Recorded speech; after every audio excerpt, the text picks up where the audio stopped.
Okey, adik kakak, tuan dan puan, lain tukar, lain cara dia deh. Assalamualaikum warahmatullahi wabarakatuh. Adik kakak, hari ini saya berada di tapak binaan AZM Bina Gemilang di Labor.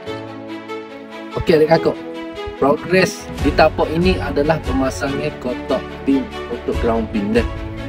Adik kakak jangan scroll dulu. Tengok video ni sampai habis. Okey. Di mana video ini saya akan menceritakan kelebihan pemasangan kotak pin dengan betul. Yang pertama, menjamin kestabilan dan keselamatan struktur. Okey.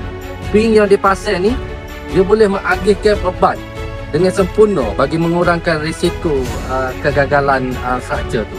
Yang kedua, sudah pastinya mematuhi piawaian yang ditetapkan dalam pembinaan.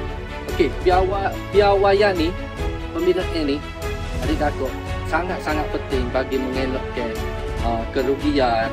Lepas tu kita boleh menjimatkan masa dan sebagainya dah. Okey, adik kakak, tuan dan puan, lain tukar, lain cara dia dah. Jelas atau tak jelas?